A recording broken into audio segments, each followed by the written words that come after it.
Yesu ajali awa, Yesu ajali awa, Yesu ajali awa na biso. Yesu ajali awa, Yesu ajali awa, Yesu ajali awa na biso. Alléluia, Alléluia, Alléluia, Alléluia, Alléluia na Yesu, Yesu mwanga njame. Alléluia, Alléluia, Alléluia na Yesu, ajali ya solo. Alléluia, Alléluia, Alléluia, Alléluia na Yesu, selonga nanga. Alléluia, Alléluia, Alléluia, Alléluia na Yesu. Donc voilà, nous sommes arrivés à ce deuxième enseignement de ce soir. Le premier que nous avions fait, c'était donc l'origine de la gloire. La gloire n'est pas quelque chose qui est inventé par l'homme. Et je vais même vous dire encore plus que ça, la gloire, ce n'est pas quelque chose qui est inventé par Dieu. Dieu n'a jamais inventé la gloire. Dieu est sa propre gloire.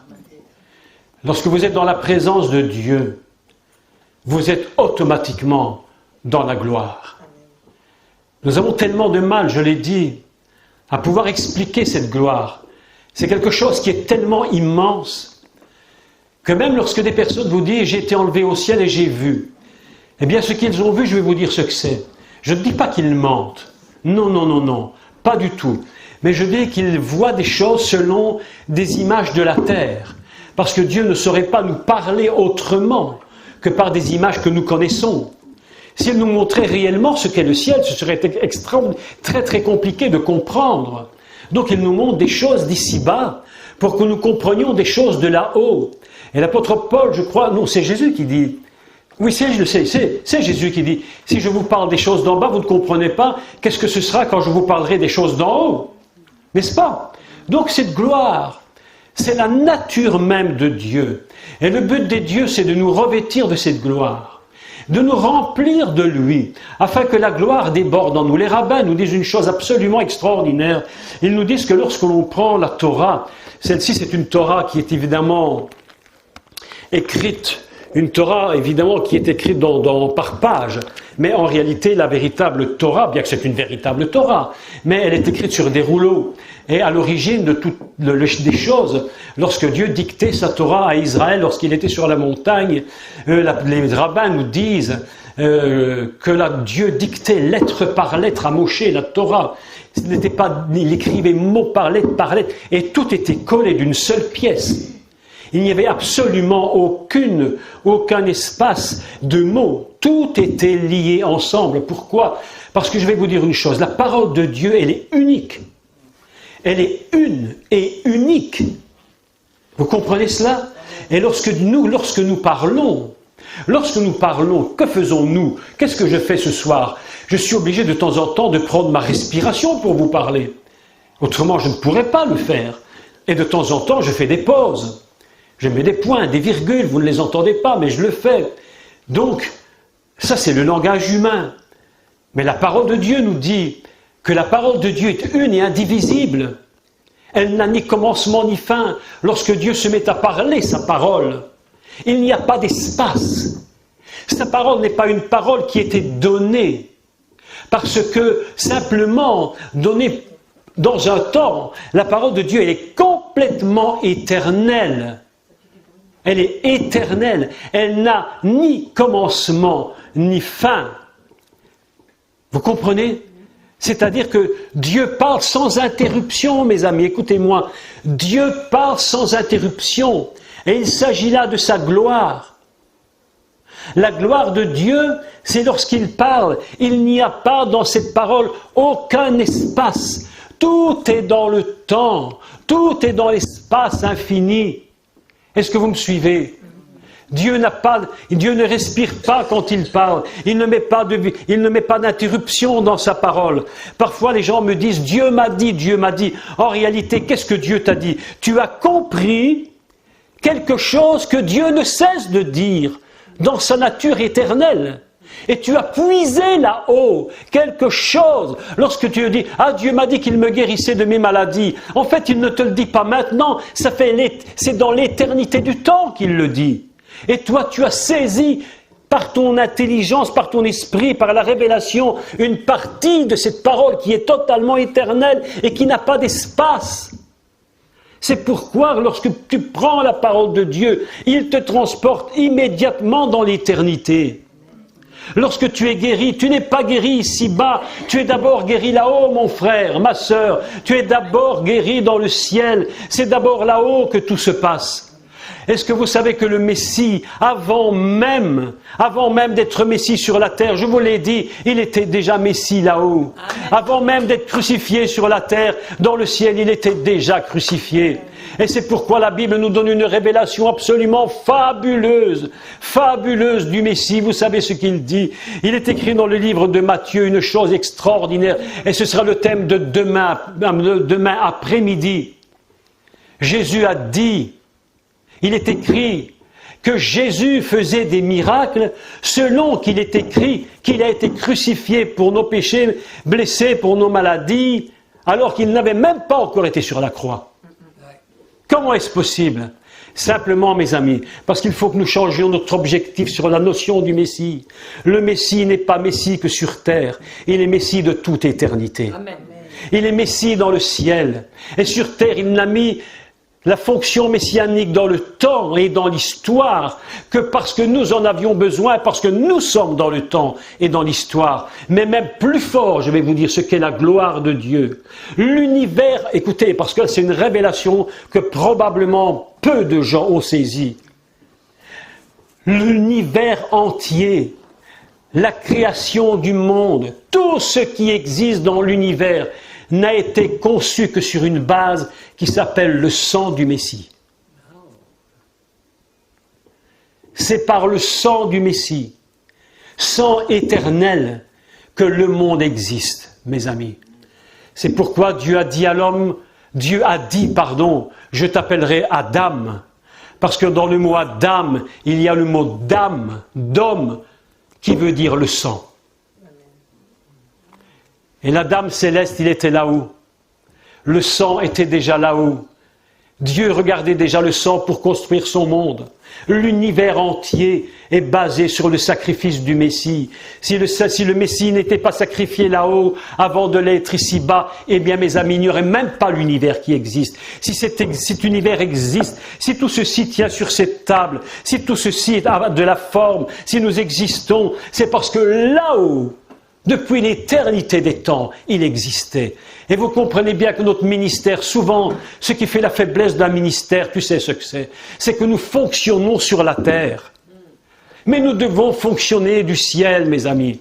Jésus a toujours dit, mon Père, le ciel, il avait une relation avec le ciel. Il disait, toute la gloire me vient d'en haut, la gloire que j'avais avant que le monde existe. Eh bien, moi-même, cette gloire, je l'avais de là-haut. Jésus n'a pas eu la gloire sur cette terre, elle était déjà là-haut. Parce que c'est une gloire qui est éternelle. Tout n'existe que par le sacrifice et le sang de Jésus. Beaucoup de chrétiens croient que le sacrifice, c'est quand Jésus est mort sur la croix. Mais dans le plan de Dieu, mes amis, il n'y a pas de différence entre son ciel et son Messie ici-bas. Tout est une seule et unique chose. Est-ce que vous me suivez bien? Vous me suivez? Tout est une seule et unique chose, mes amis. Arrêtez. Cessez de croire qu'il est là-haut et que vous êtes ici-bas. Non. Il n'est pas là-haut et vous ici-bas. Vous êtes ensemble. Il est ici et vous êtes en haut. Quand il est en haut, vous êtes en haut. Si vous êtes ici-bas, il est ici-bas avec vous. Nous faisons une seule et même unité. Mon ministère, quand je parle maintenant, vous écoutez la voix d'un homme ici-bas, mais en réalité, vous entendez la voix du ciel qui parle. Parce que mon Dieu, il est céleste, mais en même temps, il est en moi. C'est pourquoi un ministère n'a d'efficacité réellement que lorsque nous avons compris notre fusion avec le Seigneur. Et Dieu a choisi un peuple pour nous faire comprendre ses secrets. Dieu a sorti un peuple du monde. Écoutez-moi, quelque chose de tout à fait particulier. Israël est une création de Dieu. Mais la création de Dieu, Israël, Dieu aurait très bien pu la faire en créant spécifiquement un Israël céleste et le mettre sur la terre. Mais il ne l'a pas fait. Comment est né Israël? Je parle de ça pour vous expliquer la gloire. La gloire dans l'Ancien Testament. Dieu aurait pu très bien dire, je crée l'homme, la dame, et puis la dame s'est trompée, je vais créer un Israël et je vais le mettre sur terre. Eh bien, pas du tout. Israël, pour comprendre sa raison d'être, Dieu l'a pris des peuples. Il l'a sorti d'un peuple. Il l'a sorti de Ur en Chaldée. C'est-à-dire Babylone. Écoutez, de Babylone. Israël est sorti de Ur en Chaldée. Ça se trouve aujourd'hui en Irak, toute cette région qui est Babylone. Et il ne faut pas vous étonner aujourd'hui que l'Apocalypse nous parle de la grande Babylone. Parce que le Messie qui est sorti de lui, le Messie veut sauver les gens qui sont là et les sortir de cette Babylone mondiale. Il a sorti un homme de Babylone et il l'a appelé Abraham. Abraham, c'est pas n'importe quoi. Abraham, c'est un homme dont le nom est absolument inimaginable. Parce que dans la Torah, chapitre 2, il a dit « Ainsi furent créés les ciels et la terre ». Mais si vous lisez le texte en hébreu, mais c'est impossible à traduire en français, je suis obligé de vous l'expliquer. Il est dit « Vei baram ». Il est écrit « Vei baram ». Ainsi furent créés. En hébreu, on dit « Vei baram ». Mais si vous regardez toutes les lettres et que vous les regardez, vous allez voir qu'il est écrit en Abraham. Quand tu lis dans la Torah « Ainsi furent créés les cieux », tu peux lire aussi en Abraham. Incroyable. Fabuleux. C'est pourquoi, au commencement du monde, Dieu va choisir un homme, Abraham, et il va le sortir d'Ur en Chaldée. En hébreu, on dit Ur-Chaldim. Ur-Chaldim, c'est la lumière qui ne fait que passer. C'est la lumière passagère. Et il va sortir Abraham, il va dire, quitte ton pays, quitte ta maison, quitte la maison de ton père, quitte tout ce que tu as, parce que j'ai une destinée pour toi, et toutes les familles de la terre seront bénies en toi. Et toutes les familles de la terre est impossible à traduire en français non plus, donc je vous l'explique aussi, puisqu'on va parler un peu d'hébreu. Toutes les familles de la terre, ce n'est pas toutes les familles de la terre, comme Dieu a dit au début, il créait le ciel et la terre. C'est pas ça le même mot. Le mot terre dans cet endroit se dit non pas Eretz, mais se dit Adama. Adama. C'est-à-dire celui qui a la notion de la dame. Toutes les nations de la terre, Dieu les regarde et il voit dans toutes ces nations la notion de la dame, celui qui mérite d'être sauvé. Si je parle de Eretz, je devrais plutôt parler de la planète Terre, mais lorsque je parle de Adama, c'est ce qui contient tous les gens de cette planète. Je bénirai toutes les familles et Dieu va sortir cet homme d'Ur en Chaldée et il va avoir un fils. Je ne rentre pas dans toute l'histoire, Yitzhak, vous connaissez l'histoire d'Yitzhak, et puis ils vont avoir un fils Jacob qui deviendra Israël. Autrement dit, Israël a été choisi par Dieu pour nous révéler à nous, dans le monde entier, la notion de qui est Dieu. Le but d'Israël, c'est de nous révéler qui est Dieu. Le monde peut s'approcher de Dieu. Les bouddhistes ne disent pas que des bêtises. Je vais vous dire, même il ne faut pas être choqué de ce que je vais dire, mais même les témoins de Jéhovah ne disent pas que des bêtises. Ils disent une part de vérité. Ils ne disent pas des idioties, les mormons non plus, ils disent une part de vérité. Mais Jésus n'a jamais dit « je dis la vérité ». Il a dit « je suis la vérité ». Beaucoup de gens disent la vérité, beaucoup de gens disent des bêtises, mais Jésus a dit « moi, je suis la vérité ». Et il est sorti d'Israël. Ainsi, autrement dit, nous avons 3 dimensions que je voudrais vous écrire. Quand même, il faut les montrer. Je ne vais pas rentrer dans trop de complications, mais malgré tout, je voudrais vous montrer quelque chose. Il y a donc, la première partie, c'est Abraham. Il s'appelait Abraham à cette époque. Il ne faut jamais dire Abraham, parce que Abraham et Abraham, c'est pas le même. C'est le même monsieur, mais c'est pas la même fonction. Et Abraham est sorti de Babylone. D'accord? Il sort de Babylone, lui. De Babylone, Abraham va engendrer Isaac, Jacob qui devient Israël. Ainsi, nous avons des différentes sorties qui se produisent. Nous avons une première sortie du monde, et puis nous avons une sortie d'Abraham, et la sortie d'Abraham produit Israël. D'accord, nous avons des choses qui sortent l'une de l'autre. C'est-à-dire que Dieu va décider de sortir du monde un homme, et de cet homme va sortir Israël, et Israël va lui engendrer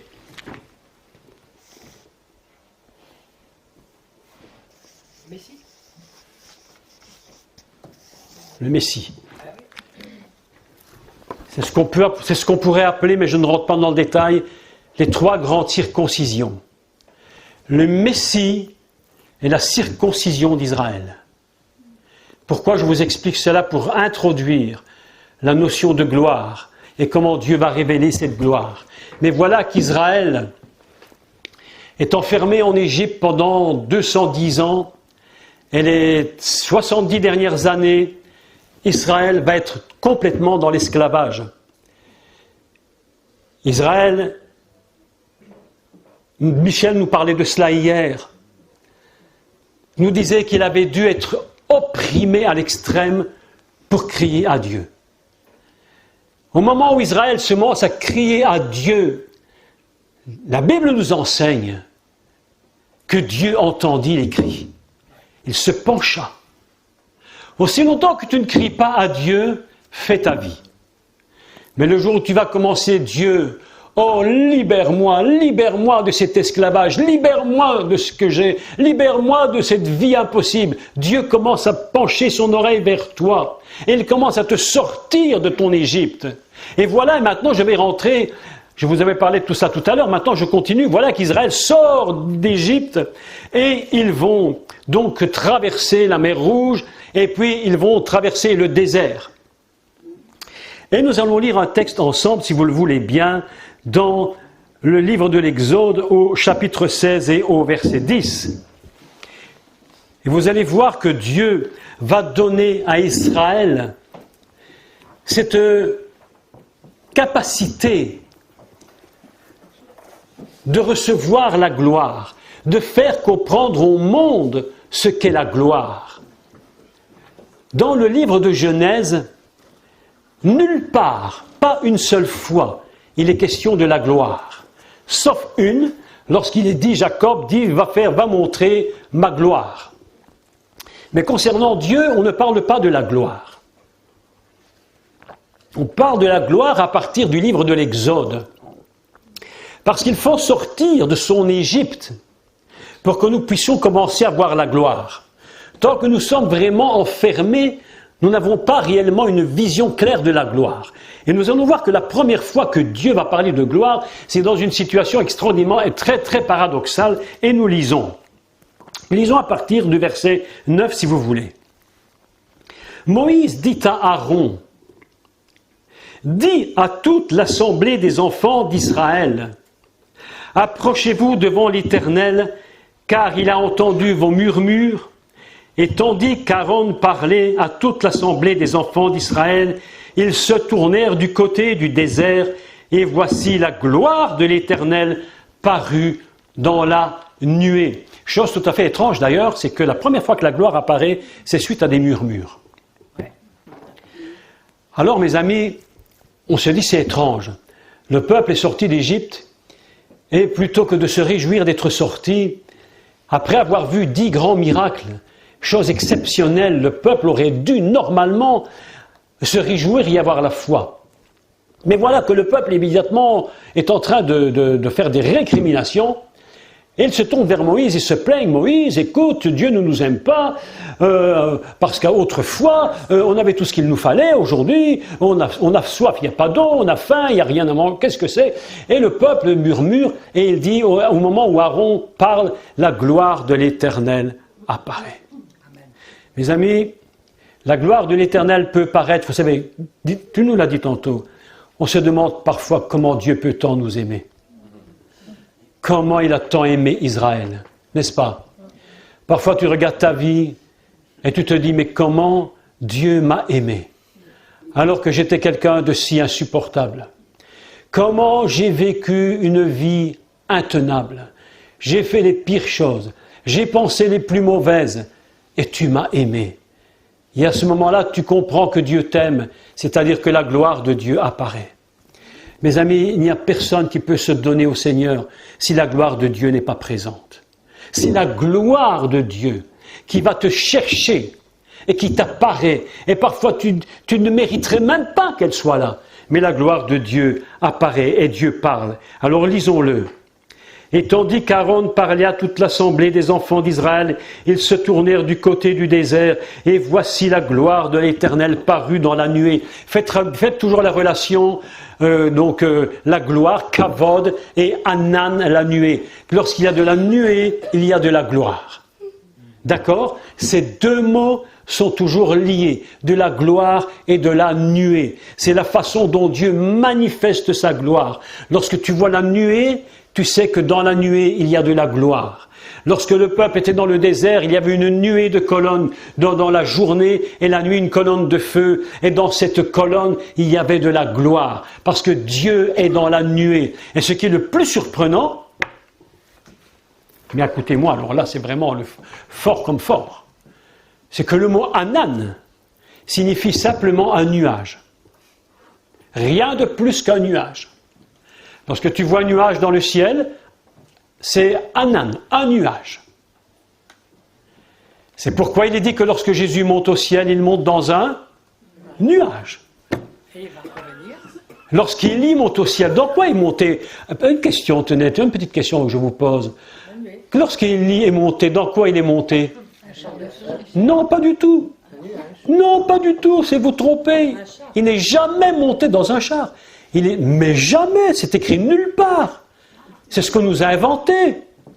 Alors on voit même des images avec Élie dans le char qui jette son manteau par-dessus bord. Hein, mais heureusement que c'est pas accroché à la route derrière. Mais c'est pas ça qui est écrit, mes amis. Il est dit qu'un char de feu apparut, les sépara les uns l'un de l'autre, et il monta dans la nuée. Exact. Il est monté dans un nuage. Et le nuage, c'est la gloire. Et mes amis, je sais une chose, et je vais vous donner une bonne nouvelle. Je vais te donner une bonne nouvelle. Amen. Lorsque le Seigneur va revenir, nous monterons dans les nuages. Moi, on me dit toujours, tu es toujours dans les nuages. Je dis tant mieux. Je suis déjà à moitié au ciel. Je suis en route vers le ciel. Je suis dans les nuages. On dit, t'oublies tout. C'est normal, non, je ne suis pas dans les nuages, je suis dans la nuée. C'est pourquoi je m'intéresse aux choses de Dieu. Mes amis, nous allons monter dans la nuée et dans la gloire de Dieu. Tu ne seras pas enlevé. Nous ne serons pas enlevés pour rencontrer la nuée. Nous ne serons pas enlevés pour rencontrer la gloire. C'est la gloire qui nous emmène. C'est la gloire qui va t'emmener. Dis Amen au moins. Amen. Ah, je voudrais être en Afrique, là. Là-bas, ça aurait déjà hurlé. Vous avez entendu notre sœur comment elle chante? Oui. Ah, je te dis. Nous allons être enlevés dans la nuée, dans la gloire, mes amis. Nous ne la cherchons plus, c'est elle qui vient à notre rencontre. Et que lorsque les morts vont ressusciter, nous allons être emmenés dans la gloire. Et je vous dis que nous allons être transformés en un instant. Les morts en Christ ressusciteront dans la gloire, par la gloire et pour la gloire. C'est ça la réalité. Tu ne vas pas monter au ciel comme tu es, parce que personne ne peut monter au ciel et rencontrer la gloire et être touché par la gloire si nous ne sommes pas dans un corps ressuscité, parce que nous ne pourrions pas la supporter. C'est pourquoi l'apôtre Paul avait la révélation, et Paul c'est un homme extraordinaire, et il va dire, nous serons tous enlevés en un clin d'œil, transformés et nous serons transformés par la gloire de Dieu. Et c'est cette gloire qui nous montrera dans une nuée, un nuage. Je vous dis, je pense que le jour de l'enlèvement, Michel, mes amis, le jour de l'enlèvement, il y aura beaucoup de nuages dans le ciel. Et vous savez pourquoi je le crois? Parce que le ciel sera très gris. Et vous savez pourquoi le ciel sera très gris? Vous savez pourquoi? Parce que le monde va mal. Tout va tellement mal que le monde sera dans les nuages complets. Mais ils ne savent pas que là, il y a quelque chose qui attend les enfants de Dieu. Oh, Christine, tu vas monter dans la gloire. Tu vas monter dans la gloire. Ah, je dis, Seigneur, je monte dans la gloire. Même si je lèche mes chaussures, c'est pas grave. Mais je vais monter avec toi. C'est ça la vérité. La vérité, c'est ça, mes amis. Nous allons être enlevés. Élie est monté dans un nuage, dans une nuée. Ah, mes amis. Et Israël, et là, dans ce désert, pour la première fois, la gloire de Dieu apparaît. Et le peuple voit pour la première fois cette gloire. Je ne sais pas s'ils ont véritablement compris. Il dit, j'ai entendu les murmures des enfants d'Israël. Ah, c'est terrible. J'ai entendu leurs murmures et dis-leur, entre les deux soirs, vous mangerez de la viande et au matin, vous vous rassisierez de pain et vous saurez que je suis l'Éternel. Toute nourriture que Dieu nous donne ne provient que de la gloire. Aucune chose que nous avons ne vient d'autre chose que de la gloire de Dieu. Ce que tu possèdes vient de la gloire. Sans cette gloire, il n'y a rien. C'est parce que la gloire s'est manifestée que malgré les murmures, Dieu avait compassion d'un peuple. Un peuple qui avait vécu pendant 400 années en Égypte, qui avait vécu pendant 330 ans, même plus, 330 années plus ou moins en Égypte, confronté au Dieu d'Égypte, confronté à plein de choses terribles, à des idolâtries inimaginables. Et Dieu a son peuple, il a une compassion pour son peuple, et il lui fait voir sa gloire. Et il lui dit, c'est à cause de ma gloire que tu auras même à manger. Oh mes amis, Dieu est bon, vous savez, Dieu est bon. Et lorsque nous revenons à lui, c'est la gloire qui nous amène à lui. Vous comprenez cela? Écoutez maintenant la suite. Et voilà que le peuple d'Israël va continuer son chemin.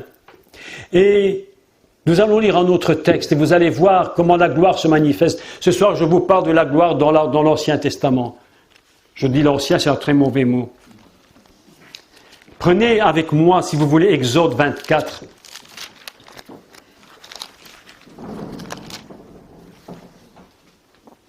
Et au verset 15.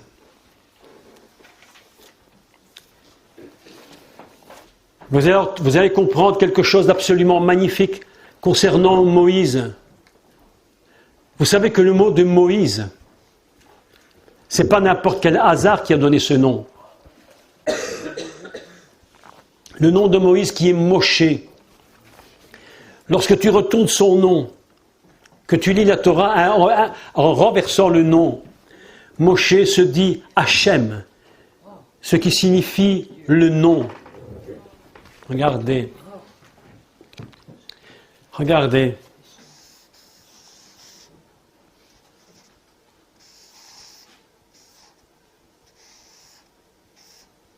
Ça c'est Mosché, Moïse.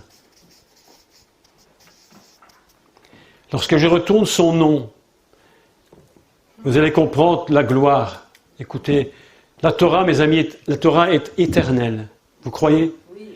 Tu peux la lire à droite, à gauche, en bas, en haut, éternelle.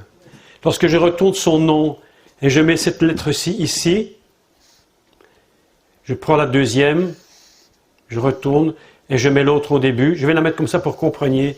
C'est une erreur, mais je l'écris comme ça pour que vous compreniez. Nous lisons Hachem, qui veut dire le nom. Dieu a dit à Moïse, tu seras Dieu pour Aaron et il sera ton prophète. Amen. L'homme qui monte sur la montagne n'est pas n'importe qui. C'est quelqu'un dont Dieu lui dit, tu seras Dieu pour Aaron et Aaron sera ton prophète. Autrement dit, ce qui va se produire avec Dieu là-haut, c'est une rencontre dans la gloire, mais d'une façon absolument extraordinaire. Dieu va parler. Un jour, il faudra absolument que je vous explique comment Dieu a parlé à Israël. Mais lisons le texte. Au verset 15, lisons-le. Et Moshe, écoutez, monta sur la montagne. Et là, le nuage, littéralement, le nuage, ou la nuée, couvrit la montagne. La gloire de l'Éternel reposa sur le mont Sinaï, et la nuée le couvrit pendant 6 jours. C'est pas n'importe quoi, c'est un code. 6 jours, c'est un code. Le 7e jour, c'est un code. C'est pas n'importe quoi, 7e jour. L'Éternel appela Moïse du milieu de la nuée. L'aspect de la gloire de l'Éternel était comme un feu qui mange. Il est écrit en français dévorant. Si on le traduit littéralement, c'est un feu qui mange. Miam, miam, miam. Littéralement, un feu qui mange. Sur le sommet de la montagne, aux yeux des enfants d'Israël. Écoutez maintenant, ici c'est fabuleux. Et Moshe entra au milieu de la nuée et il monta sur la montagne. Moïse demeura sur la montagne 40 jours et 40 nuits, mes amis. Première conclusion, si tu veux rentrer dans un jeûne très long, si tu ne rentres pas dans la gloire, ne le fais pas. Il y a des gens qui font des jeûnes, mes amis. C'est des parenthèses que je fais parce que ça vaut la peine de les faire. Des gens qui font des jeûnes et des jeûnes sans savoir ce qu'ils font. Mais lorsque tu fais un jeûne sérieux, un sérieux jeûne, il faut que tu sois rentré dans la gloire. Parce que dans la gloire, tu es protégé. Mais il y a des gens qui font des jeûnes sans être dans la gloire et ils veulent servir Dieu sans être dans la gloire. Et à ce moment-là, je vous dis que vous vous livrez à des forces sataniques d'une violence dont tu n'as même pas conscience. Et il y a des gens qui ont jeûné sans être dans la gloire, ils y sont passés. Et des gens peuvent évidemment devenir même fous parce que tu ne te rends même pas compte de ce qui se passe dans le milieu spirituel. Il y a un monde. Vous savez, Dieu n'aime pas qu'on aille fouiller dans l'enfer. C'est pas notre endroit de fouiller dans l'enfer. Mais si tu te permets de rentrer dans des jeûnes très longs ou très difficiles sans être rentré d'abord dans la gloire de Dieu, tu te mets dans une situation de risque extraordinaire. Le diable peut te tuer. Le diable peut prendre ta vie. C'est pourquoi ne fais pas n'importe quoi. Donc voilà que Moshe monte sur la montagne et je vais vous donner un secret de ce qui se passe dans la gloire. Parce que dans la gloire, il y a vraiment quelque chose d'extraordinaire sur la montagne. Vous savez que le mot montagne en hébreu se dit ar. Et que le mot ar, c'est en même temps un verbe qui veut dire en hébreu concevoir. Mais pas concevoir quelque chose, concevoir un enfant. Une femme qui conçoit un enfant, on dit qu'elle est littéralement enceinte, en français. Nous, on dit qu'elle est enceinte, mais en hébreu, on dit qu'elle est en montagne. Si vous voyez une femme qui est un peu rondelette, ne lui dites pas « tu es une montagne ». Elle va avoir des problèmes. Ça serait délicat. Mais, littéralement, une femme enceinte, c'est une femme qui est en montagne. Et à chaque fois que quelqu'un monte sur la montagne, il y a une notion de vouloir engendrer quelque chose. Lorsque Moïse monte sur la montagne, il doit engendrer. Et pour engendrer Israël, pour engendrer le peuple d'Israël, il a besoin de monter et de devenir enceinte d'Israël. Et c'est tellement inimaginable que je voudrais vous montrer que Moshe monte sur la montagne pour engendrer quoi, en réalité? Vous me dites Israël. La Torah. Attends, avant la Torah. Lui, il contient quelque chose de spécial. Moïse contient quelque chose de très très spécial. La valeur du nom de Moshe, sa valeur en chiffres, et vous allez reconnaître le chiffre, sa valeur est de 12. Comme les 12 tribus d'Israël. Moïse contient dans son nom Hachem. Et Dieu contient en lui toutes les tribus d'Israël. Et Moïse est sur la montagne. Moïse est là-haut. Et il est en train d'être enceinte des 12 tribus d'Israël. Vous me direz, mais elles existent déjà. Oui, elles existent en tant qu'enfants d'Israël. Mais il va engendrer un peuple Et le peuple, ce sont les 12 tribus qui devront être bien établies.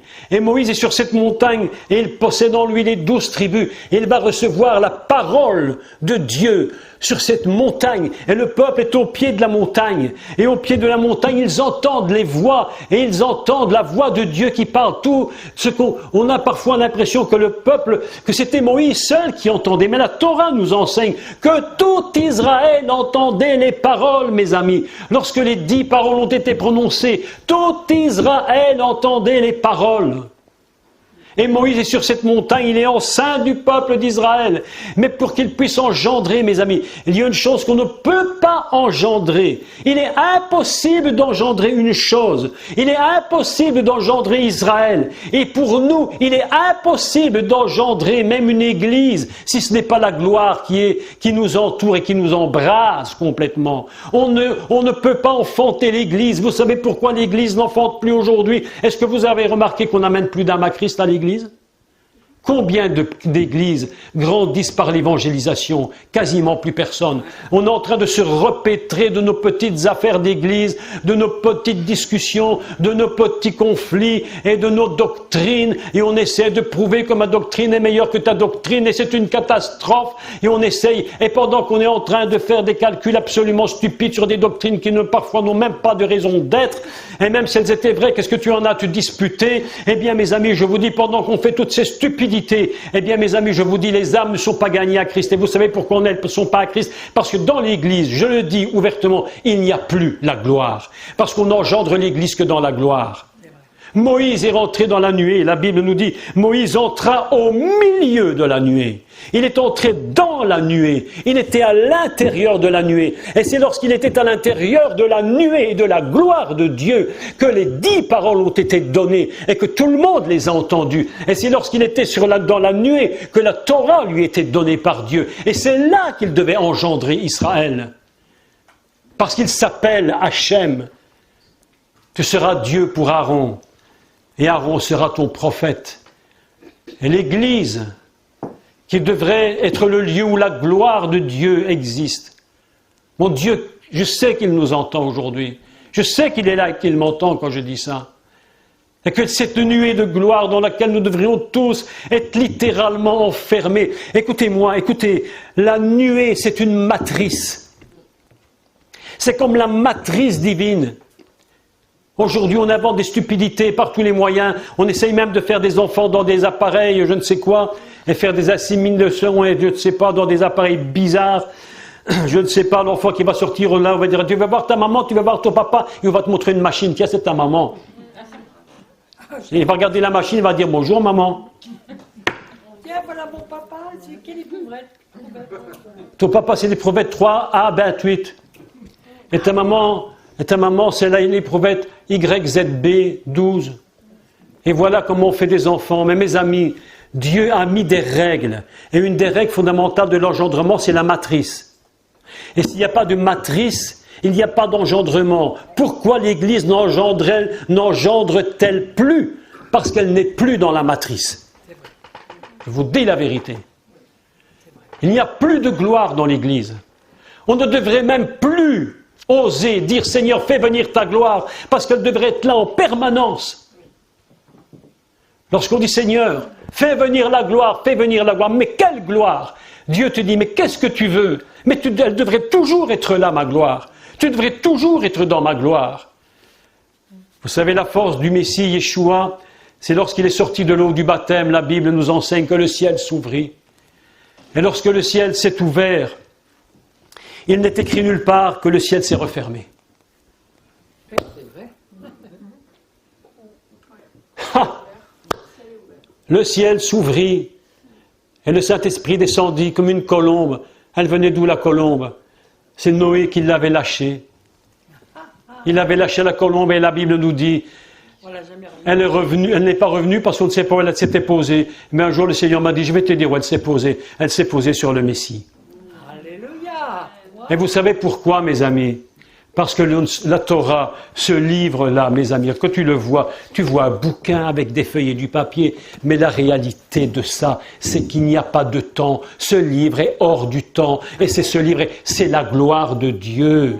Le Coran n'est pas la gloire de Dieu. Le Coran n'est pas la manifestation de Dieu.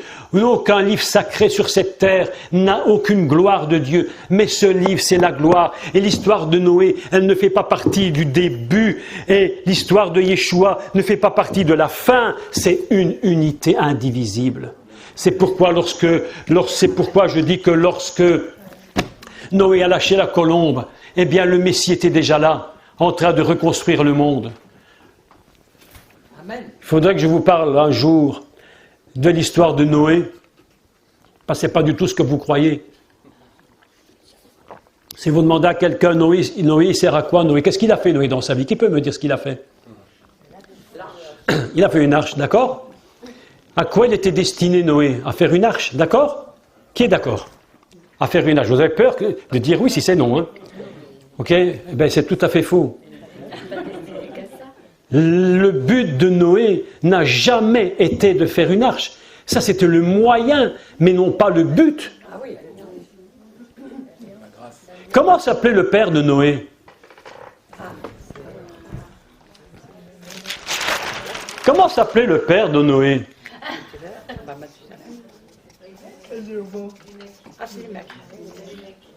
Les mères.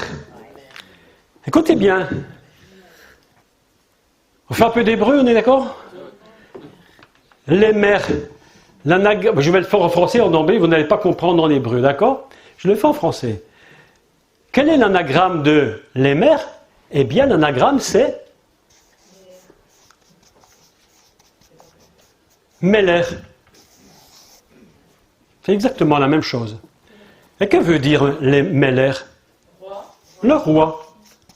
Le papa de Noé s'appelait le roi. Et Noé, ça veut dire quoi Noé? Noach. Vous voyez des gens qui suivent mes cours là.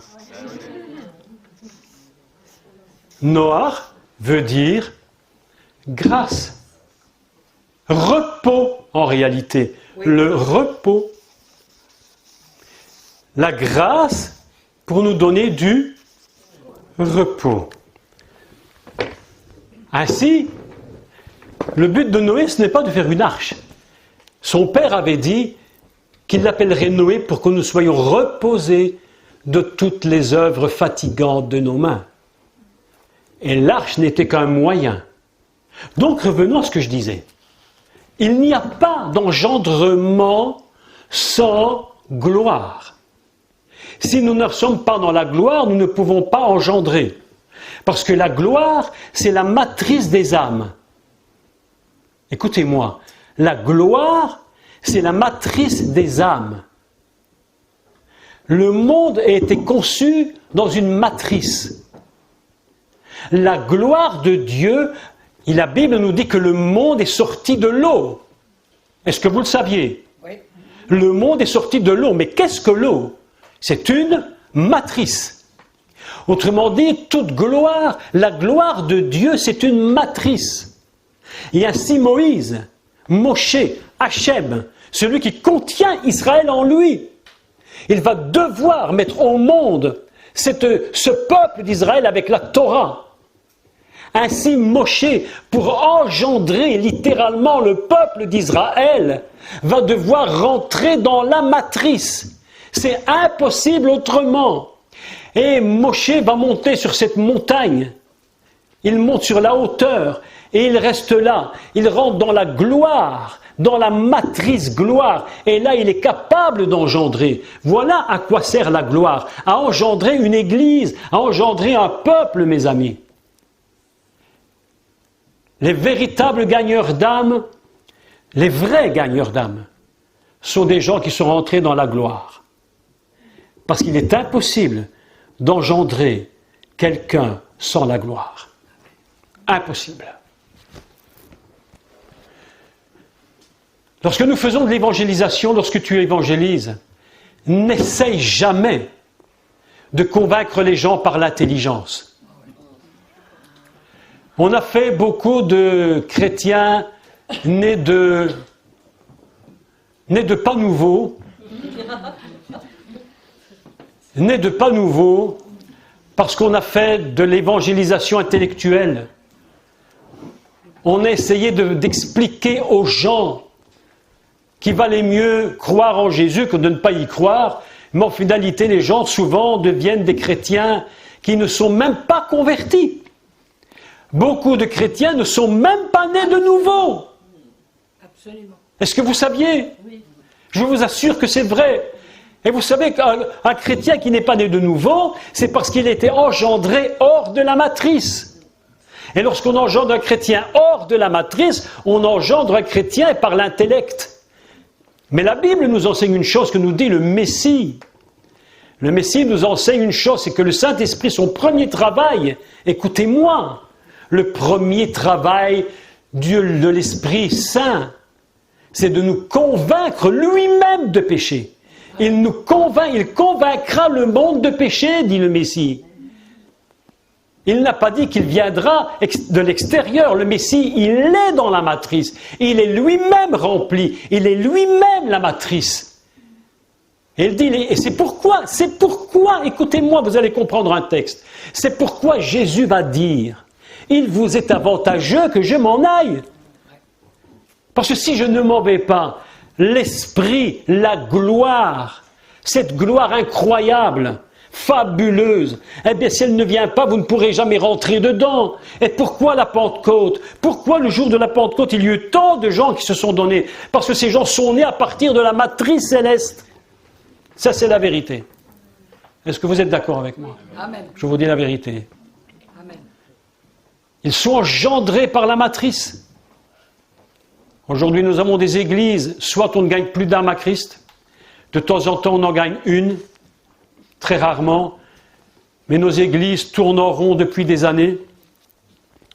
Nous nous trouvons dans un système dramatique où l'Église ne monte plus sur la montagne. L'Église n'est plus sur la montagne, mes amis. L'Église, elle est dans la vallée. Il n'y a que ceux qui veulent monter sur la montagne qui engendreront. Est-ce que vous me comprenez? L'Église est dans la vallée. Et on regarde tous les semaines la même chose. Les mêmes gens sur les mêmes chaises. Mais oui, et on regarde les mêmes chaises vides tous les semaines, les chaises vides. Et on dit, Seigneur, il faut qu'elles se remplissent. Mais elles ne se remplissent pas. Mais oui, pourquoi elles ne se remplissent pas? Parce qu'il n'y a plus la gloire de Dieu. Vous savez, mes amis, écoutez, je vais vous dire, il faut dire la vérité, il faut arrêter de raconter des salades. On ne gagnera pas les jeunes dans les églises en faisant des clubs de ping-pong. On ne gagnera pas en faisant des clubs de football. Ça ne me dérange pas du tout. S'il y a des jeunes dans une église qui a une équipe de football, ça ne me dérange pas. Mais si on croit que c'est ça qui va gagner les âmes à Christ, vous vous trompez beaucoup. Les gens viennent à l'église non pas pour les activités. Les gens rempliront les églises lorsqu'il y aura de la gloire de Dieu présente. Parce que lorsque la gloire de Dieu est présente, la gloire de Dieu c'est un aimant attractif. La gloire de Dieu, elle est là comme un aimant. On a envie de la voir, on a envie de la toucher. Et en plus il est dit que la nuée, il est dit que la gloire était là. Elle ressemblait à quoi? À un feu. Lorsqu'il y a de la gloire, tu es comme un feu qui te brûle. Tu es comme un feu. Et ça là, tu brûles en toi. Tu bouges, tu es comme ça brûle de tous les coins. Et en plus elle est tellement terrible cette gloire, elle est tellement fabuleuse que la Bible nous dit qu'elle mange, elle ouvre sa bouche, elle attend qu'une chose, c'est que tu rentres à l'intérieur, pas pour te tuer, mais pour que tu deviennes quelqu'un d'exceptionnel, et que tu rentres à l'intérieur. C'est là qu'on gagne les âmes. Et Moïse n'a jamais engendré le peuple d'Israël, il n'a jamais mis Israël en tant que peuple dans le désert s'il n'était pas rentré dans la nuée. Et lorsqu'il est rentré dans la nuée, il est resté 40 jours et 40 nuits, et 40 jours et 40 nuits, mes amis, terrible. Terrible, 40 jours et 40 nuits sans manger, sans boire, sur la montagne tout seul. Mais comment a-t-il pu faire un tel exploit, mes amis? Parce qu'il était dans la gloire. Et lorsque tu rentres dans la gloire de Dieu, c'est la gloire qui te tient, c'est la gloire qui te porte. C'est cela qui te permet d'engendrer. Et pour entrer dans cette gloire, il faut désirer monter sur la montagne. Dieu appelle Moïse. Mes amis, est-ce que vous croyez que Dieu n'aurait pas pu dire à Moïse, ben écoute, t'es là en bas, j'ai à te parler, écoute, retire-toi dans ta tente, je vais te parler. Dieu dit, Moïse, monte sur la montagne. Et Moïse monta sur la montagne. Et au moment où il monte sur la montagne, la gloire couvrit la montagne. Alléluia. Et pendant 6 jours, la gloire était là sur la montagne. Pourquoi 6 jours? Pourquoi pas 5? Ceux qui suivent mes cours ont la réponse. Parce que 6, c'est le chiffre de l'Adam. C'est le jour où Adam est apparu sur le monde. Et un engendrement se fait toujours à partir de l'Adam. Et la gloire est là en train de couver. La Bible nous dit littéralement que Dieu couvait le monde. À l'origine, la Bible nous dit que Bereshit bara Elohim, au commencement Dieu créa. On pourrait très bien traduire au commencement Dieu couva le monde. Comme une poule couve ses poussins, Dieu était en train de couver le monde, mes amis. Et voilà que il monte sur la montagne et la nuée est en train de couver pendant 6 jours. Et Dieu est en train de recommencer le monde, comme si c'était le début, la première fois. Et il couvre le monde, il est en train de le couver et le monde va prendre forme. Il va falloir du temps, mes amis, pour qu'Israël puisse véritablement devenir ce qu'il doit devenir. Il faut un temps d'engendrement. Et l'engendrement pour que le peuple devienne ce qu'il doit être. Moïse va demeurer 40 jours et 40 nuits. Un poussin 3 semaines, une femme 9 mois. Et Moïse sur la montagne, le peuple d'Israël 40 jours. Yeshua va retourner dans le désert pendant 40 jours. Je ne sais pas le temps de vous expliquer, mais si vous voulez écouter les cours en ligne, ils seront bientôt en ligne. Il retourne 40 jours pour récupérer les fautes d'Israël. Il va réparer Israël. Parce qu'on ne peut pas engendrer, même le Messie va engendrer Israël pendant 40 jours. Et après ces 40 jours de jeûne dans le désert, comme Moïse, il va engendrer en lui-même son peuple. La gloire de Dieu, mes amis, dans l'Ancien Testament, la première chose qu'elle nous dit, c'est que cette gloire, c'est un lieu d'engendrement. C'est un lieu où il faut rentrer dedans. Mais lorsque tu rentres dedans, tu dois savoir une chose, c'est qu'il y a beaucoup de risques.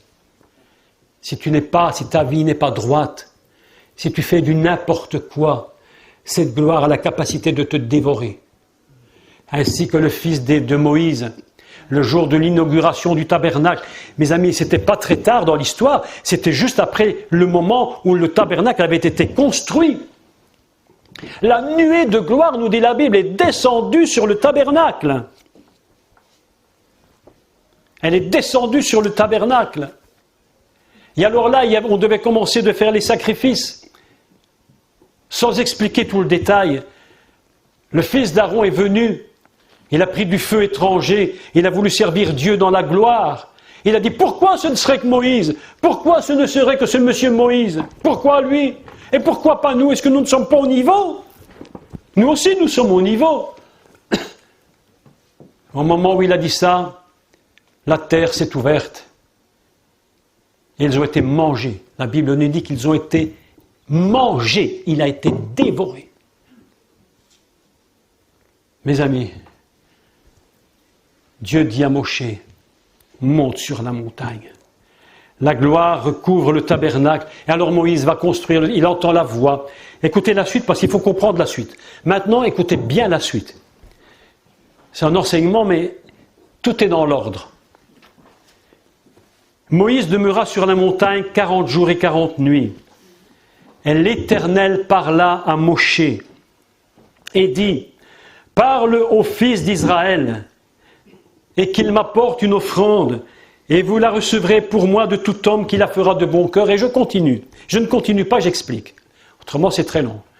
Et Dieu va lui donner quoi? Qu'est-ce qu'il va lui donner dans la gloire? Le tabernacle. Le tabernacle n'a pas été donné seulement sur la montagne. Il a été donné sur la montagne couverte de gloire. Et le mot, ici, je le regardais tantôt dans la Torah, c'est Vaïkas. Vaïkas. C'est un mot hébreu dont on va construire un autre mot. Et il y en a beaucoup ici, dans cette pièce. C'est ce qu'on appelle une chaise. C'est la chose sur laquelle on s'assoit. On dit kissa. Kissa, c'est une chaise, et en même temps, c'est le trône de Dieu. C'est le même mot. Il est dit Dieu s'assit. On a traduit Dieu couvrit le tabernacle. Mais en fait, le mot produit le mot chaise. Trône. Le tabernacle, c'est le trône de Dieu. Et on peut le traduire de la façon suivante. Dieu couvrit le tabernacle par sa gloire. La gloire est tombée, elle a couvert le tabernacle. On peut lire autrement, elle a enveloppé le tabernacle. Le tabernacle était là et il était complètement enveloppé. Pas seulement au-dessus, mais partout. Lorsque le grand sacrificateur entrait à l'intérieur, même ses pieds touchaient la gloire. Est-ce que vous comprenez ça? Chaque objet qu'il touchait, c'était la gloire. Ce même mot signifie également voilé. Certains regardent et ne comprennent pas. Il y a quelque chose qui est caché pour eux. Et le jour de l'inauguration, il est écrit que la gloire est descendue sur le tabernacle. Et qu'au moment où la gloire est descendue et a enveloppé le tabernacle, c'était d'une telle puissance, mais d'une telle puissance, que même il n'était plus possible d'y rentrer. C'était impossible. Je vous ai dit tantôt que la gloire, c'était quelque chose qui veut dire lourd. C'est un mot qui signifie la lourdeur. Lorsque la gloire tombe sur le tabernacle, il y a un poids de gloire, un poids inimagiable.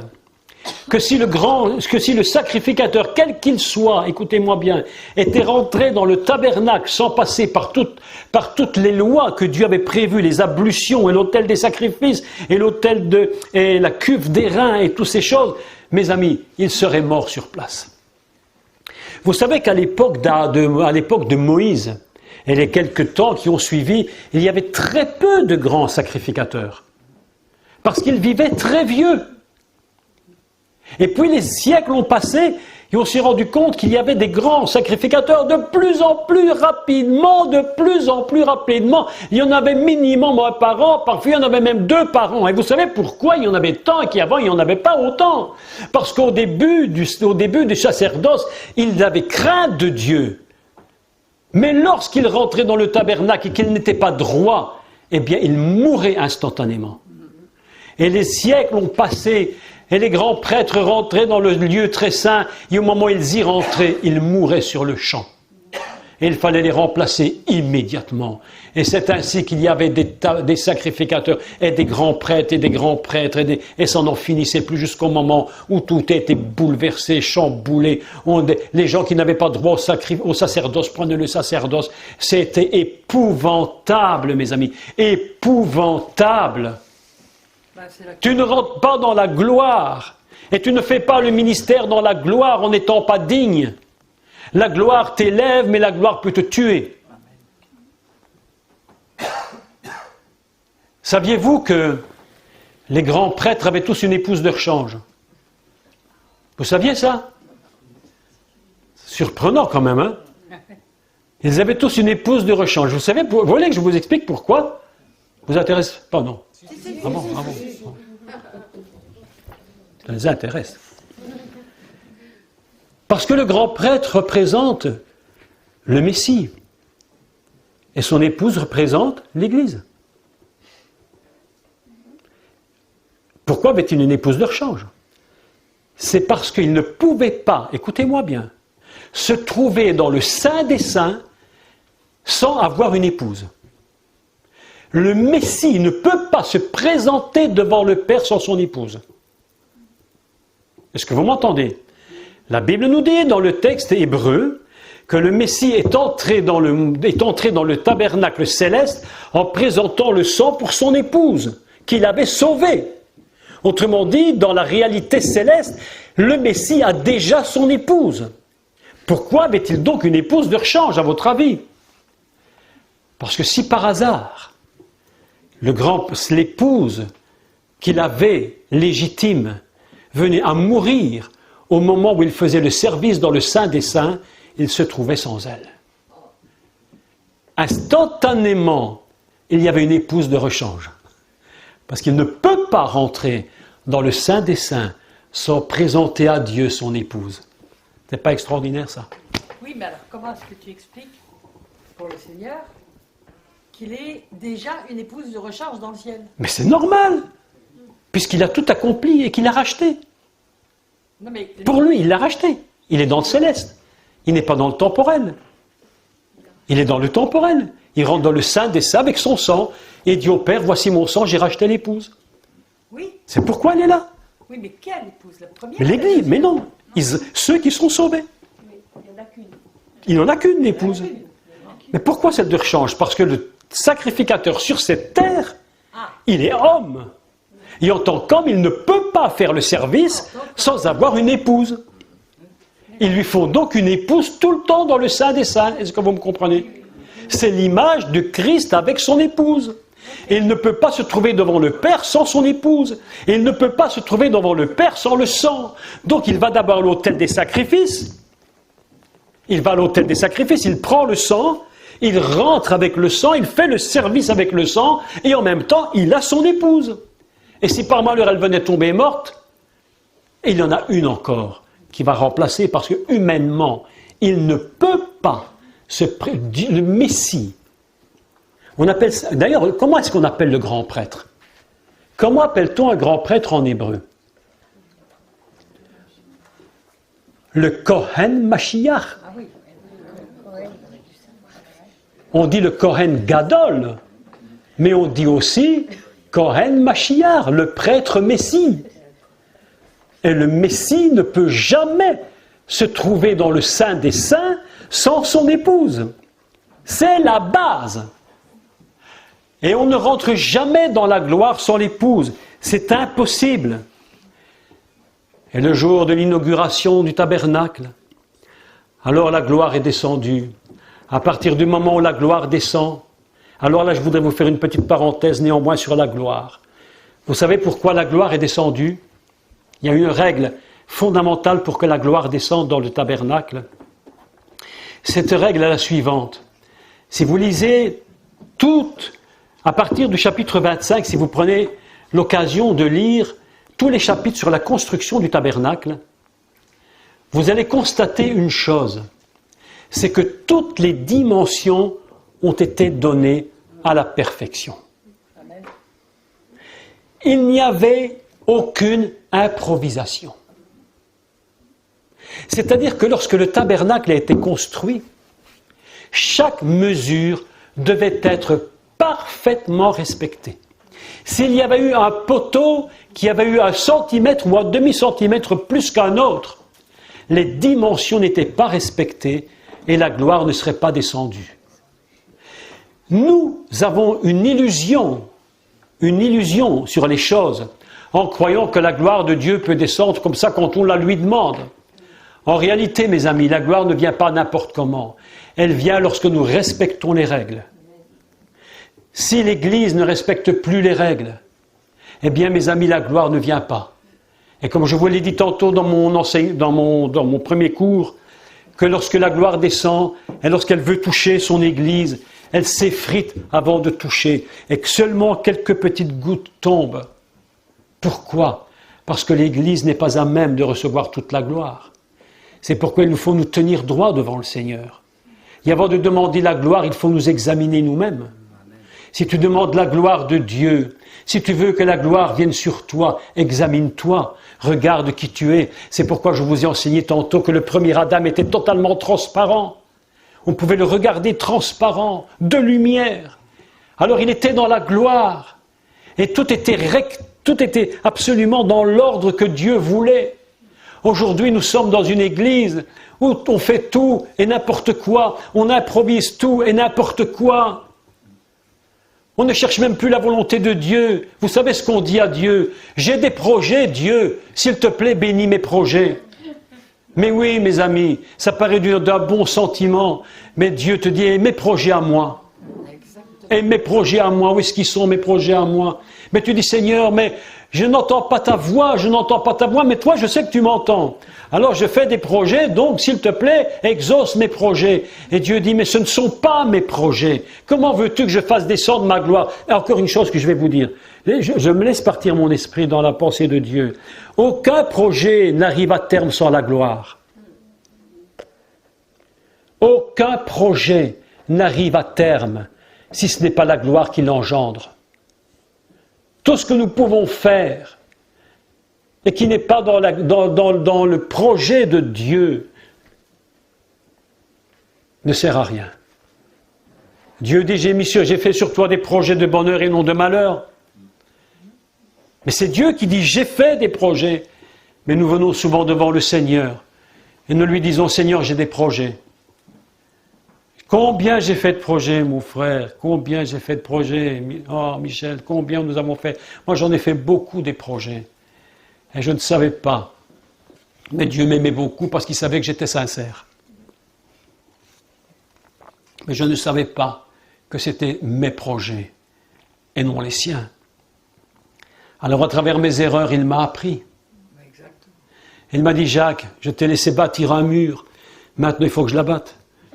Alors je dis, Seigneur, mais j'ai mis 3-4 ans pour le faire, ce mur. Regarde comme il est beau, mon mur. Et Dieu te dit, mais ton mur, il est beau, mais le mien est encore plus beau. Alors j'ai dit, Seigneur, c'est l'expérience de chacun d'entre nous. Oui ou non? Chacun d'entre nous, nous avons bâti des murs. Nous avons même bâti des maisons. Nous avons bâti des églises. Nous avons bâti des forteresses pour Dieu. Et Dieu a dit, il faut que j'abatte les forteresses. Et tes faux raisonnements. Parce qu'aucune maison, aucun projet ne peut naître sans la gloire, mes amis. C'est impossible. Il nous faut rentrer dans la nuée. Mes amis, je crois que Dieu nous dit quelque chose ce soir. Il l'appelle, il nous dit, mon peuple, prépare-toi à rentrer dans la nuée. Est-ce que vous entendez sa voix? Est-ce que vous entendez sa voix? J'ai l'impression de parler un peu dans le vide, j'ai l'impression que je parle dans un mur. Amen, alléluia. Ah, mes amis, Dieu nous appelle. Il dit, mon peuple, je te donne... Oh, écoutez, ça c'est la parole dans mon esprit, la parole. J'entends le Seigneur me dire, dis à mon peuple,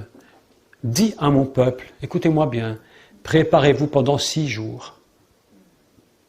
Préparez-vous pendant 6 jours, et le 7e jour, vous allez voir ma gloire. Et vous allez y rentrer. Certains ont compris, d'autres ne le feront pas. Certains le feront 6 jours, et tu rentreras dans la gloire. Tu vas engendrer quelque chose. Il y a des personnes ici que Dieu appelle à être des engendreurs. Des engendreurs de projets divins. Pas des engendreurs de projets humains. Des engendreurs de projets divins. Amen. Nous montons sur la montagne. Alors, vous connaissez tous ce petit chant, je veux monter sur la montagne. C'est là que l'on rencontre Dieu. C'est là que la joie nous inonde. Vous connaissez tout ça, hein? Mais c'est tellement vrai. C'est là qu'on monte sur la montagne pour rencontrer le Seigneur. Dire, oh, mon Dieu, la première chose qu'il faut faire quand on rentre dans la nuée, la première chose que tu dois faire, écoutez-moi, c'est de dire, Seigneur, révèle-moi tes projets. D'abord, vous rentrez dans la nuée parce que vous avez passé du temps avec lui. Aussi longtemps que nous ne passerons pas du temps avec lui, nous ne rentrerons pas dans la nuée. Moïse monta 6 jours. Et Dieu dit, le 7e jour, l'Éternel appela Moïse du milieu de la nuée. Il lui a dit, Moïse, Moïse! Et la voix sortait de la nuée, de la gloire. Et Moïse entend la voix de Dieu. Il dit, oh, Dieu m'appelle. Personne n'osait rentrer dans la gloire. Le peuple, Dieu avait dit, c'est très dangereux, attention, que le peuple reste en bas. Même les animaux ne pouvaient même pas toucher le bas. S'ils l'avaient touché, ils seraient morts. Mais Moïse monte. Et il entend la voix de Dieu, Moïse, Moïse. Il avait déjà entendu cette voix au buisson ardent. Moshe, Moshe, ôte tes chaussures de tes pieds. Écoutez-moi. Mon esprit part. Écoutez-moi. En hébreu, tire tes chaussures de tes pieds. Je ne vais pas faire tout en hébreu, c'est trop long. Impossible. Mais ôter ses chaussures de ses pieds en hébreu, il y a une racine hébraïque qui veut dire ne regarde pas à ton passé. Lorsque Dieu demande d'ôter ses chaussures, ses souliers, ça veut dire ne regarde pas en arrière. Viens avec tes pieds dans le lieu où se trouve la gloire. Si tu regardes en arrière, tu ne vas jamais rentrer dans la gloire. La façon de rentrer dans la gloire, c'est de laisser son passé et d'aller de l'avant. Ne regarde pas ton passé, oublie-le et regarde seulement le buisson qui brûle. Et qu'est-ce qu'il y avait dans le buisson? Un feu. Oui ou non? Qu'est-ce qu'il y avait sur la montagne? Du feu. Et la voix sortait du feu. Moïse, Moïse, Moïse, Moïse. Et Moïse rentre dans la nuée. Et là, il va rester pendant 40 jours et 40 nuits. Le Seigneur appelle aujourd'hui chacun ici et dit, mon peuple, 6 jours. Et le 7e jour, je vais te visiter. Si tu as bien entendu ce que j'ai dit ce soir, ou plutôt ce que le Saint-Esprit te dit, dans 6 jours, le 7e jour, je vais te visiter et je vais t'appeler. Après être entré dans la montagne, dans la nuée, Moïse est resté 40 jours pour recevoir les paroles de Dieu. On n'engendre, mes amis, on n'engendre pas un peuple, on n'engendre pas une église, on n'engendre pas des âmes si nous n'avons pas été dans la nuée et si nous n'avons pas pleuré pour elles et si nous ne les avons pas portées en nous avant. On ne peut pas engendrer une âme si on ne l'a pas portée en nous. Vous savez pourquoi les femmes sont des meilleurs gagneurs d'âme que les hommes? Parce que vous êtes des femmes qui avaient en vous un corps qui est fait pour porter la vie. Vous avez une matrice. En hébreu, on appelle ça rem. Et ça veut dire quoi, rem? La compassion. Un utérus en hébreu se dit la compassion. C'est pas par hasard. Vous êtes toujours avec moi? Oui. La compassion. Si tu n'as pas la compassion en toi, en rentrant dans la nuée, tu ne peux pas gagner les âmes. Tu ne peux pas être un gagneur d'âmes. C'est pourquoi les femmes sont des meilleurs gagneurs d'âmes que les hommes. Alors tous ces machos religieux d'église, tous ces machos qui s'imaginent qu'eux sont les maîtres à bord du bateau, ne se rendent pas compte que leurs églises sont en train de couler. On a beau sonner la cloche, ding, ding, ding, dire le Titanic coule. Il dit mais non, tout va très bien, Madame la Marquise. Continuons seulement comme ça, dimanche prochain, rendez-vous. Les chaises seront toujours vides et les 3 autres seront toujours pleines, des mêmes âmes qui ne changeront jamais, tout simplement parce qu'une âme se gagne dans une matrice et que la matrice, c'est la gloire. Ils n'en sont plus là. La matrice, c'est la gloire. Ils n'en sont plus là, ils en sont burn-out. Ah oui, je ne parle pas pour tout le monde, je ne parle pas pour toutes les églises, et je ne parle pas pour tous les pasteurs, et je ne parle pas pour tous les chrétiens. Il y a toujours de véritables gagneurs d'âmes sur cette terre, et gloire à Dieu. Il y a toujours de véritables pasteurs qui ont des vrais cœurs de pasteurs. Il y a toujours de vrais ministères au travers le monde, et des vrais prophètes et des vrais apôtres. Il y a toujours de vrais enseignants et de vrais tout ce que vous voulez. Il y a toujours cela. Et maintenant, il y a des gens qui ont un don, il y a des gens dans l'église qui ont des dons, qui ne sont pas ceux, les 5 dons qu'on croit être les plus importants. Mais il y a des gens qui ont un don. Comment on dit ça? Comment il dit ça, Paul? Un don pour recevoir. Comment on dit ça? L'hospitalité. Mais qu'est-ce que c'est l'hospitalité? Mais c'est un don fabuleux, mes amis. Mais attends, l'hospitalité, c'est un don fabuleux. Pourquoi? Parce que l'hospitalité, c'est recevoir en soi quelque chose. Recevoir chez soi, ça s'appelle la matrice. Celui qui a un don d'hospitalité, c'est quelqu'un qui a la capacité de recevoir en lui quelque chose. Les gens qui ne sont pas hospitaliers du tout sont en général de très mauvais gagneurs d'âme. Mais automatiquement. Un gagneur d'âme. C'est drôle comment le Saint-Esprit nous pousse dans cette histoire. Parce que je ne pensais pas vous dire ça. Hein, c'est drôle. Hein. Je dis comment le Seigneur est étrange quand même. Il nous dit des choses incroyables. Il nous parle des choses incroyables. Il nous dit des choses surprenantes. Et voilà qu'il nous enseigne ce soir à nous dire vous ne gagnez pas des âmes. Parce que vous n'êtes pas rentré dans la gloire. Encore 6 jours. Et le 7e jour, alors, je t'appellerai de la nuée. Tu rentreras dans ma présence. Tu ne diras rien d'autre que moi. Tu ne diras rien. Vous savez, le secret de Dieu, mes amis, je l'ai appris. avec au moins 50 ans. Pour vous dire comment je suis hyper têtu. Hein. 50 ans pour comprendre cette chose si simple. Tais-toi, écoute-moi. Tais-toi et écoute-moi. Tu sais, c'était assez impressionnant parce que ce matin, on a passé peut-être plus d'une heure et quart, et j'ai reçu plein de paroles et on fait silence devant l'Éternel. Et apprendre à écouter Dieu. Donc tu vois, il y a une confirmation très puissante qui se fait ce soir.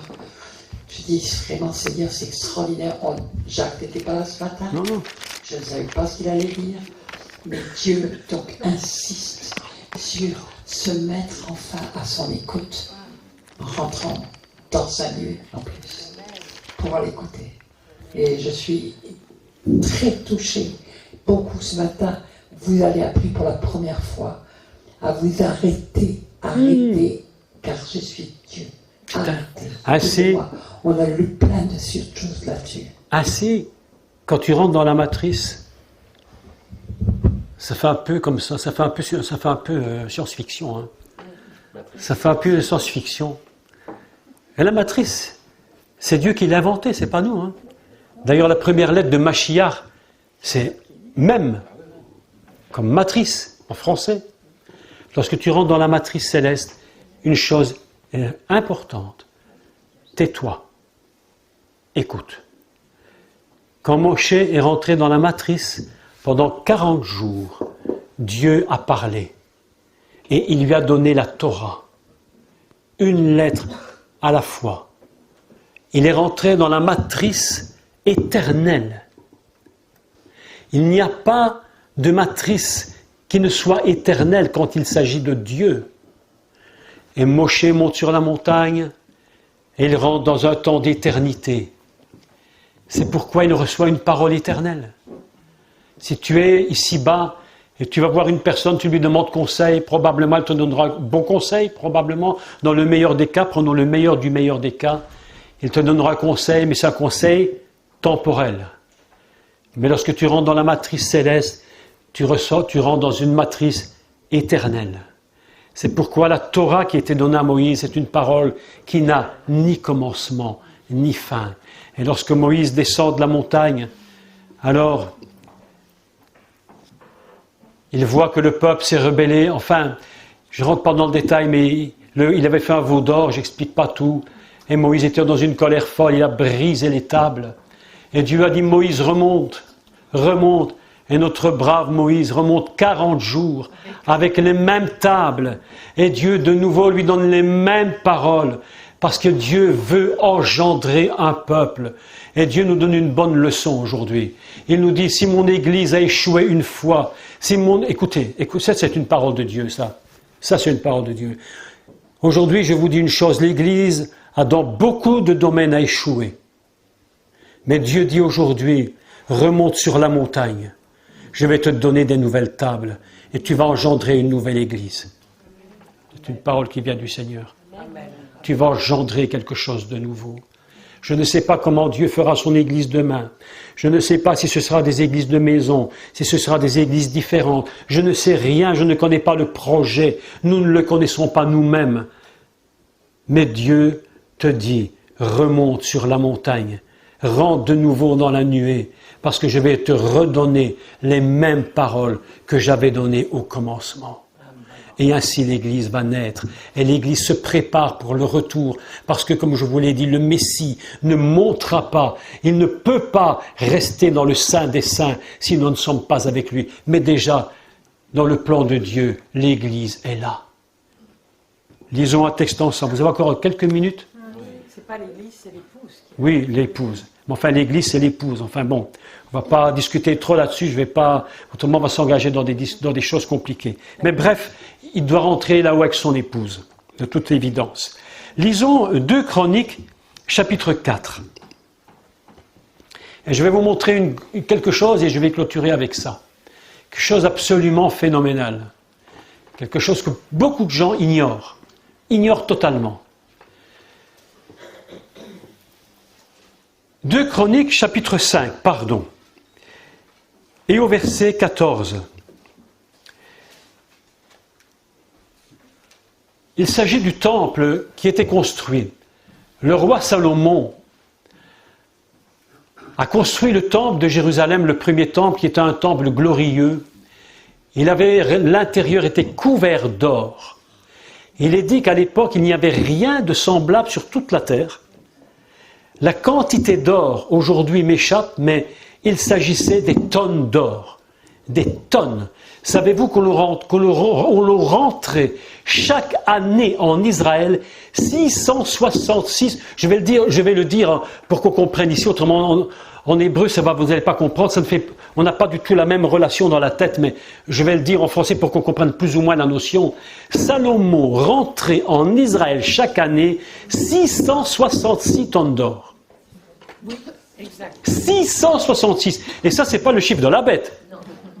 Ça, c'est le chiffre de l'homme. Mais le chiffre de la bête, 666, c'est une copie de ça. Le diable ne fait que copier ce que Dieu fait. C'était toutes les tribus de la terre. Inimaginable. Tout l'intérieur était couvert d'or pur.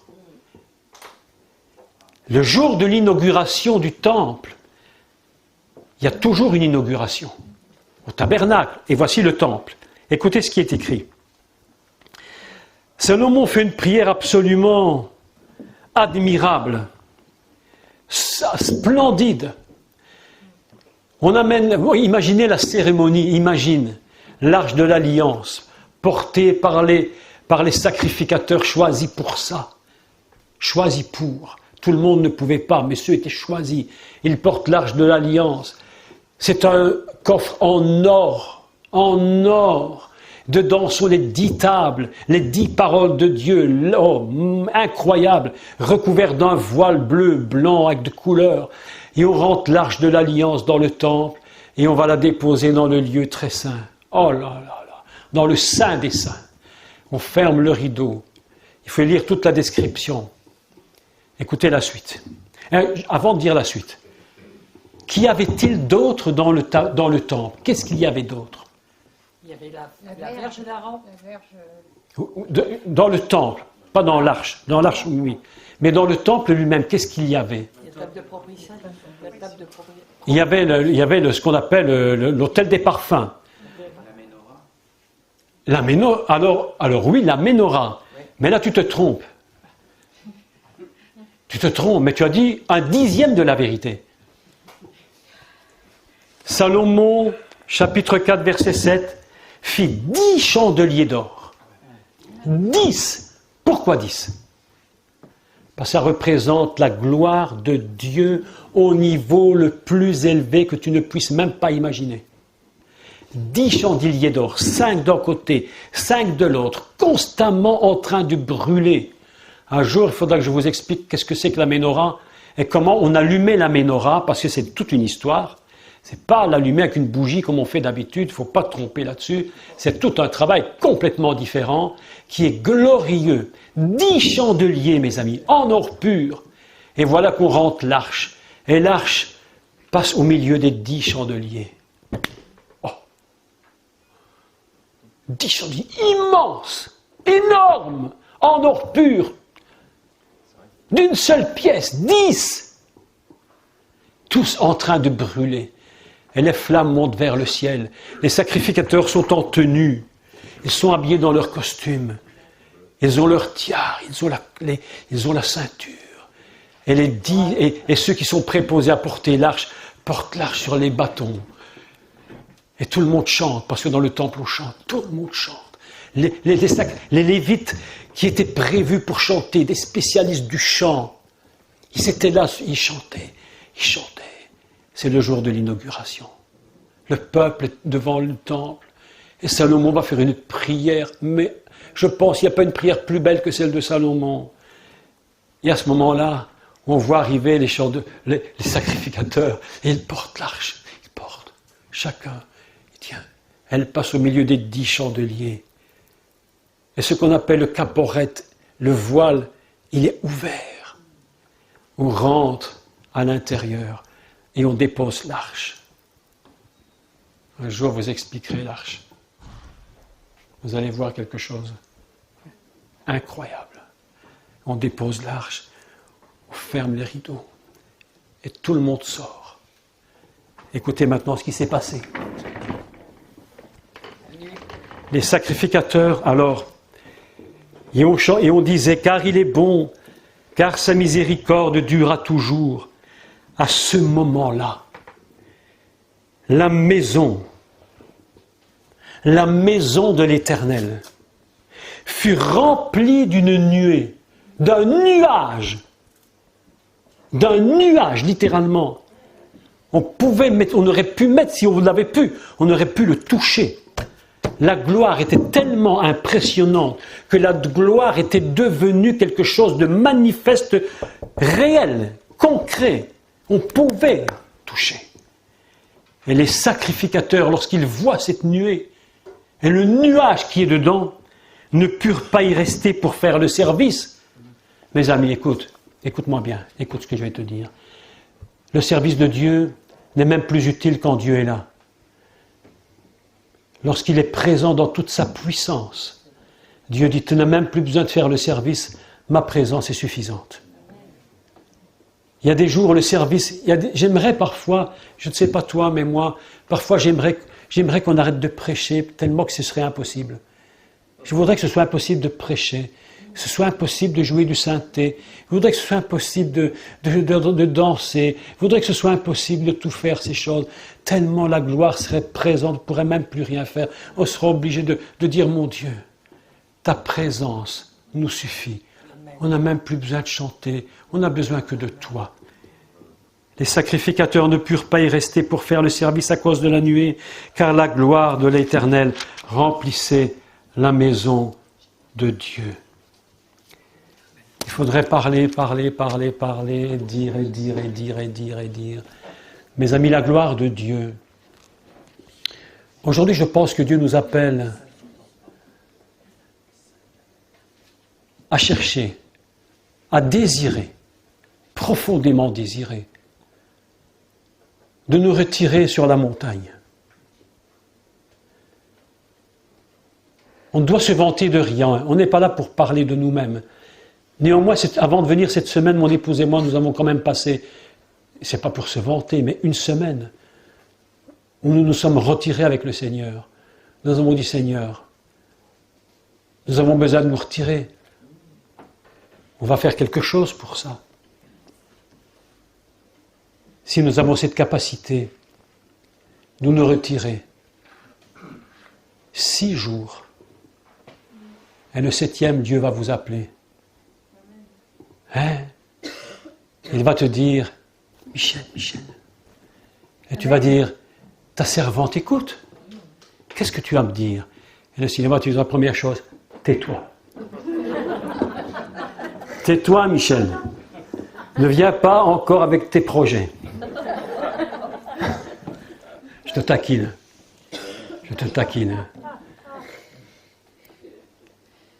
Ne viens pas avec tes projets. J'ai quelque chose à te dire. À toi, quelque chose à te dire. Mais si tu parles, comment veux-tu m'entendre? Comment veux-tu entendre la voix de Dieu si tu es toujours dans le brouhaha du monde? Si tu es toujours dans la télévision, si tu es toujours dans les publicités, si tu es toujours dans ces choses terribles, comment veux-tu que je te parle? La parole de Dieu pour nous ce soir, elle est simple. La parole de Dieu pour nous, elle dit simplement ceci ce soir. Je crois que c'est vraiment ce que Dieu veut nous dire.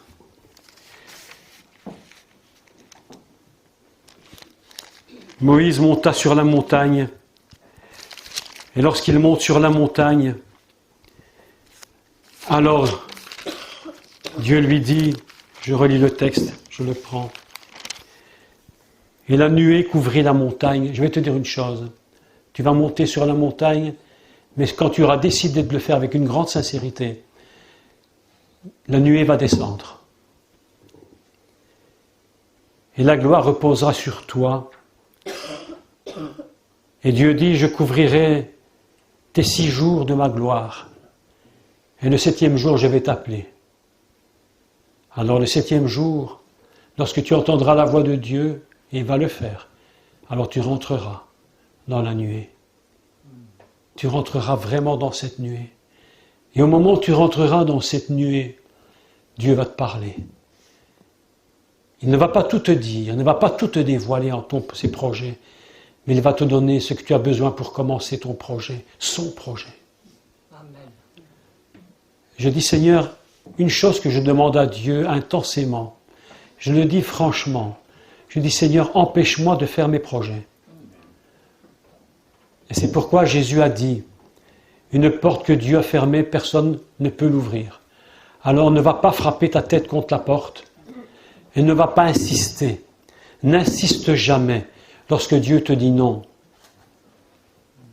Un jour, nous étions au Togo. Je ne sais pas si tu te souviens de ce petit garçon. C'est sa maman qui nous racontait l'histoire. Et ce petit garçon priait. Et ce petit garçon a fait la plus belle prière qui ait jamais été faite. Il a dit, dans sa prière, tout jeune enfant, il a dit, oh Dieu, je te remercie pour toutes les fois que tu m'as dit non. Parce que quand tu m'as dit non, en fait, tu m'empêchais de faire les projets qui n'étaient pas les tiens. Et ainsi, tu m'as sauvegardé, tu m'as protégé d'une catastrophe. Combien de projets nous avons faits tellement stupides. Des projets, mais d'une stupidité. Mais si on pouvait les voir depuis le trône de Dieu, on dirait, mais comme ils sont bêtes. Mais comment est-ce possible? Parce qu'à côté, tu tournes tes regards et tu vois le vrai projet de Dieu. Et tu dis, mais ce vrai projet, mais c'est inimaginable. Mais si j'avais su, j'aurais pas perdu tant d'années. Mes amis, on peut perdre 10 ans, 20 ans, 30 ans. On peut perdre une vie entière. J'ai entendu parler d'un pasteur, un homme très connu dans le monde. Je ne vais même pas citer son nom. Un homme extrêmement connu dans le monde entier, aux États-Unis. Il est arrivé à la fin de sa vie, il avait une église extraordinaire, immense, tout le monde admirait cet homme. Et sur son lit de mort, il était en train de partir. Il a dit, j'ai fait cette église, vous l'avez admirée, et je n'ai jamais fait ce que Dieu m'a demandé.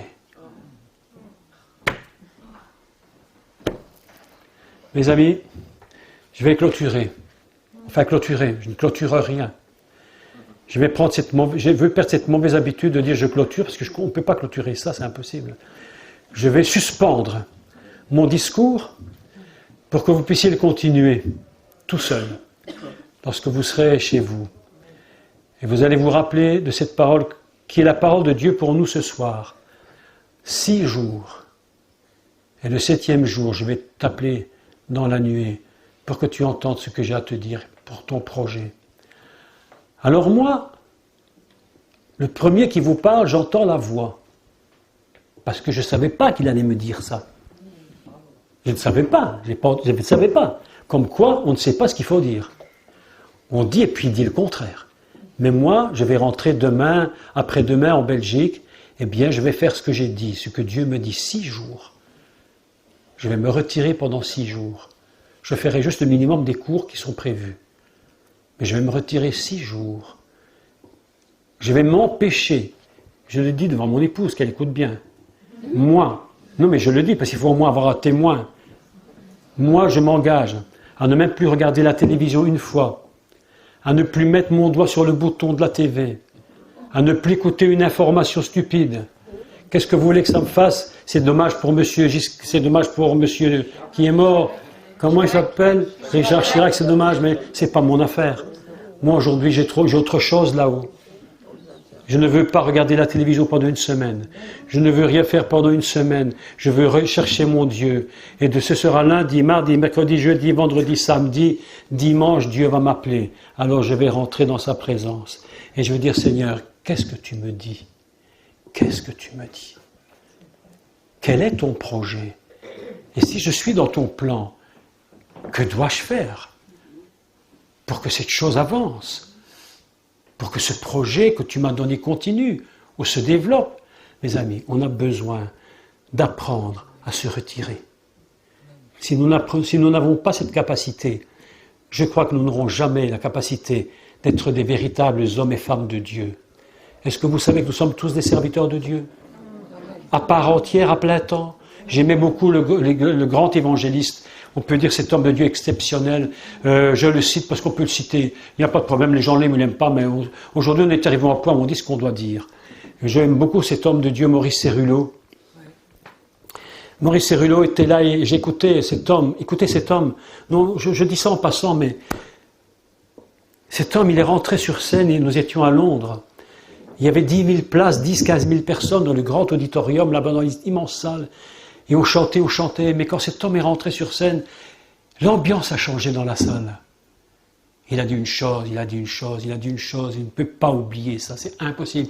Il a dit à toute cette foule qui était là, il n'a pas regardé les hommes de Dieu, non mais attendez, je dis des bêtises, il n'a pas regardé ceux qui servent dans des ministères reconnus, il n'a même pas parlé à ces gens-là, il a regardé la foule, parce que c'est à la foule qu'on parle, et il a dit, vous êtes tous et toutes des serviteurs de Dieu à plein temps. La femme d'ouvrage est une servante de Dieu à plein temps. La secrétaire, le garagiste, le mécanicien, le boucher, toi qui es enfant de Dieu, tu sers Dieu à plein temps. Et toi, ici ce soir, tu as autant besoin que moi d'écouter la parole de Dieu et d'entendre sa voix qui te dit « Viens ».